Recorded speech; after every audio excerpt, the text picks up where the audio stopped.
नमस्कार। कॉपर वाली लस्सी की स्प्रे कब, क्यों और कैसे?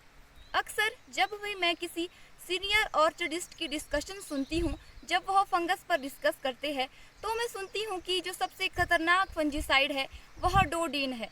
वह जो फंगस है उसको 100% किल करता है। और यदि उसकी तुलना में लस्सी को देखा जाए, कॉपर वाली लस्सी को देखा जाए, तो वह लगभग 20 से 30% फंगस पर क्योर करती है। जी हाँ, आपने बिल्कुल ठीक सुना है कि जो लस्सी है वह फंगस पर 20 से 30% क्योर करती है। तो आपको क्या करना है? जो फंगस है वह आपका दुश्मन है, आपको उसकी स्ट्रेटजी को समझना होगा। यदि आप लस्सी से इसको क्योर करना चाहते हैं तो आपको इसकी स्ट्रेटजी को समझना होगा। क्या होता है, जो फंगस है वह काम कैसे करता है, पहले आपको यह समझना होगा। अब देखिए, जो आपका दुश्मन होता है, यहाँ पर दुश्मन आपका फंगस है, तो पहले आपको उसको समझना होगा, उसकी कार्यशैली को समझना होगा। एकदम से आप उस पर बम जैसा तो नहीं गिरा सकते हैं, तो पहले आपको उसको समझना होगा। तो चलिए समझते हैं कि कैसे कार्य करता है यह फंगस, कैसे कार्य करता है।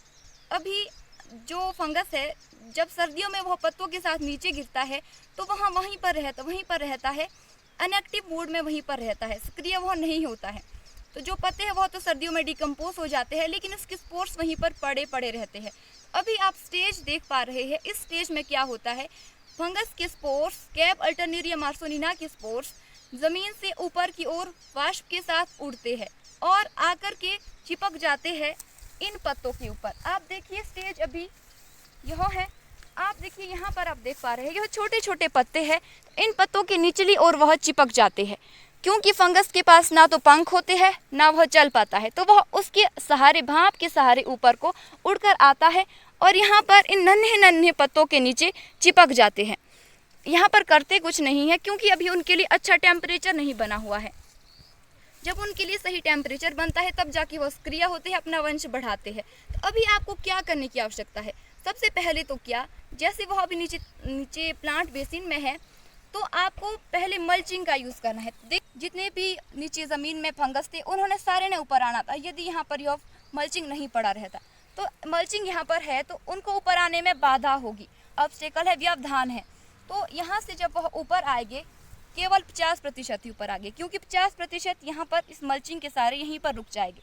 अब 50% यहाँ पर आ गए हैं, या फिर 30% लगभग इस तरह से। तो यहाँ पर जब इतने 50%, मान लीजिए 50% ही आ गए, तो यहाँ पर जब आ गए हैं इतने प्रतिशत, तो अब आपको इसका कार्यशैली देखनी होगी। अभी यहाँ पर जब यह फंगस होती है तो अभी यह बहुत इसका क्रूशियल टाइम यहाँ पर है, ना तो यह अभी बढ़ पाती है क्योंकि इसके लिए सही टेम्परेचर नहीं है। इसको बस यहाँ पर खुद को बचा के रखना होता है। तो आपका कार्य यहाँ पर क्या बनता है कि आपको यहाँ पर इसे रोकना है, इसको यहाँ पर ख़त्म कर देना है। कैसे? फंजीसाइड से। तो जो लस्सी, कॉपर वाली लस्सी है, वह जो कॉपर वाली लस्सी क्योर करती है ओनली 20 से 30% को। तो यहाँ पर जो आप कॉपर वाली लस्सी का एज ए फंजीसाइड यूज़ कर सकते हैं, क्योंकि उसमें जो कॉपर है वह भी फंजीसाइड का, फंगस का दुश्मन है, फंगस का बहुत दुश्मन है, और उसे यहाँ पर क्योर करके रख देगा। अब बची आपके पास 10% फंगस, क्योंकि 50% यहाँ पर रोक के रखी और 20 से 30% लस्सी से क्योर हो गई। अब 10% बची है, उसके लिए आप कैसे क्या करेंगे? उसके लिए आप कैनोपी देख रहे हैं कितनी खुली है। जब कैनोपी खुली रहती है तो आप जानते ही होंगे कि फंगस को कार्य करने के लिए डेंस कैनोपी की आवश्यकता होती है। लीफ गीले चाहिए उसके लिए लगातार। तो यदि कैनोपी आपकी इस तरह से खुली हुई है तो वह 10% फंगस भी कार्य नहीं कर पाएगी। इस तरह की स्ट्रेटजी आपको बनानी होगी फंगस को क्योर करने के लिए। अब लस्सी, माना कि लस्सी फंगस को ओनली 20 से 30% क्योर करती है, लेकिन इसके अंदर हमें और भी न्यूट्रिएंट्स मिलते हैं, पौधे को और भी न्यूट्रिएंट्स मिलते हैं। जो लस्सी है उसके अंदर कैल्शियम भी पाया जाता है, भले ही कम मात्रा में पाया जाता है, लेकिन पाया तो जाता ही है। जैसे आप खुद ही ले लीजिए, जब आप लस्सी को खुद पीते हैं आप कितना अच्छा महसूस करते हैं। तो इस तरह से पौधे के स्वास्थ्य के लिए लस्सी बहुत ज़्यादा उपयोगी है, बहुत अच्छी है, बेनिफिशियल है। तो आप लस्सी का यूज़ इससे ऐसे भी कर सकते हैं। अब हमने लस्सी की वैल्यू कैसे बढ़ाई? लस्सी की वैल्यू मतलब इसको और ज़्यादा ताकतवर कैसे बनाया? इसके लिए क्या किया, इसमें हमने कॉपर, यानी कि जो कॉपर की तारे है या कॉपर की कोई और वस्तु है, कॉपर की बोतल है, गिलास है, कुछ भी कॉपर की कोई भी वस्तु है, उसको लस्सी में डाला और लगभग 20 से 30 दिन पहले डाल दिया। तो जब आप लस्सी में कॉपर को डालते हैं तो उससे कॉपर के गुण भी लस्सी में आ जाते हैं। तो कॉपर को तो आप जानते ही, वो तो फंगस का दुश्मन ही है। तो इस तरह से उसके गुण भी लस्सी में आ जाएंगे। तो आपको लस्सी का यूज़ यहाँ पर अच्छे से करना चाहिए। अब मैं आपको बताना चाहूँगी एक इम्पोर्टेंट पॉइंट कि जब आप लस्सी का यूज़ करते हैं, कॉपर बेस्ड लस्सी का यूज़ करते हैं तो एज ए फंजीसाइड, तो आपको उसका यूज़, यही इसकी लास्ट स्टेज है, टाइट क्लस्टर या इससे पहले वाली स्टेज में आपको कॉपर बेस्ड लस्सी की यूज़ करनी है, लस्सी का यूज़ करना है। इसके बाद जब फ्रूट सेटिंग हो जाती है तो आपको उसमें कॉपर नहीं डालना है। यदि आप फंगस को कंट्रोल लस्सी के ज़रिए ही करना चाहते हैं तो आपको उसमें कॉपर नहीं डालना है। क्यों?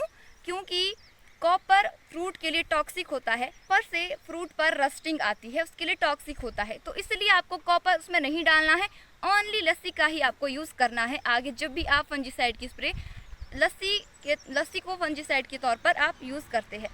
एक उदाहरण ले लेते हैं कि हमें किस तरह से अपने दुश्मन को, आपका जो टारगेट है उस पर कैसे नज़र रखनी होगी।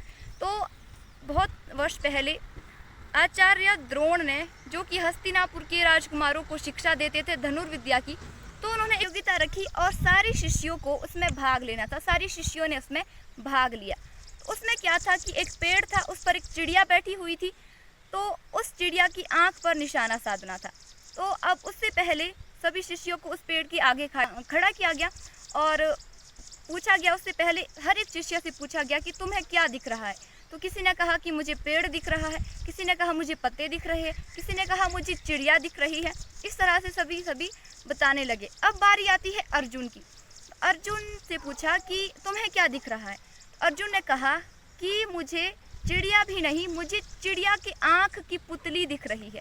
इतना उसका इफ़ेक्टिव उसका आंसर था, इतना ज़ोरदार उसका आंसर था। उसे उसका लक्ष्य दिख रहा था और कुछ नहीं दिख रहा था। इसी तरह से हमें भी यहाँ पर अपना लक्ष्य देखना है।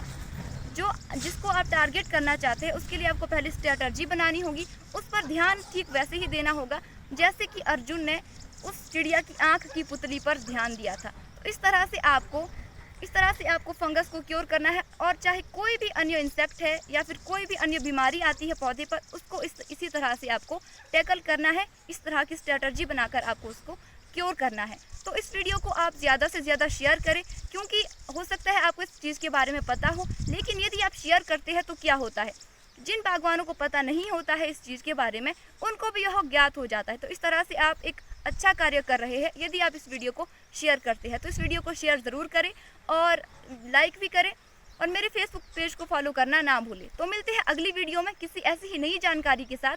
तब तक के लिए नमस्कार, धन्यवाद।